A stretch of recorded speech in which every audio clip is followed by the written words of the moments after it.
of Kibbutz Be'eri, now living in a hotel on the Dead It was Sea. one of the area's hardest hit when Hamas They militants shot a baby, 3 months old, in front of their mother. It's not a war, it's a massacre, it's a terror. Bridges for Peace has come down to the Dead Sea, the lowest place on earth.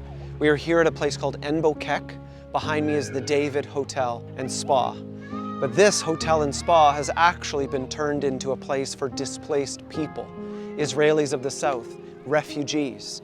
1,000 people from Kibbutz Be'eri are staying here. Their homes, their community completely destroyed.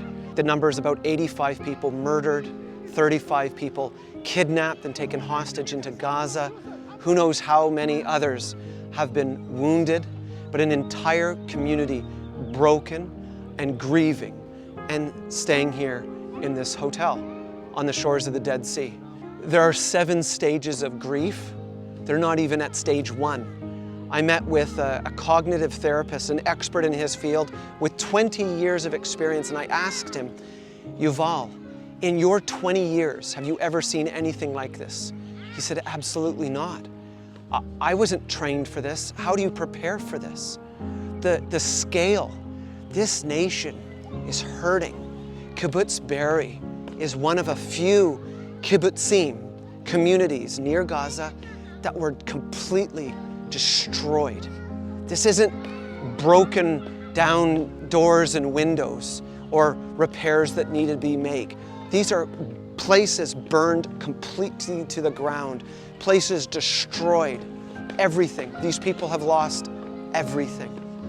Some of the survivors who had to hold the doors of their bomb shelters shut while terrorists were on the other side trying to break through, while terrorists fired through the doors, killing one of the people, while the mother and the children huddled for safety. And the mother actually responded in an incredible, heroic way to save her children, and she is here. We met with her today, and we actually met her children, but her husband sadly was murdered.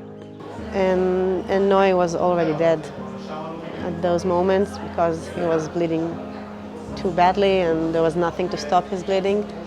So this place, it's words, it's difficult to find the right words. Everybody in this hotel is hurting. Everybody has been traumatized. There's people from babies to elderly that are here. Everybody's waiting. It's still so raw. So raw. This isn't PTSD. They're living trauma in the now. So as Bridges for Peace, we're standing in the gap here, and you can stand as well with us. We call you to pray and to give. Let me tell you exactly how we're going to be helping these people. We're going to be sponsoring 50 families, supplying refrigerator, washing machine, oven, stove for temporary housing. But this will be stuff they'll be able to keep as well as they rebuild their lives. We're also contributing to their mental health. This is just the beginning. We have 1,000 people here. The trauma, they're going to carry that with them the whole rest of their lives. And so we need you to stand in the gap. We need you to pray.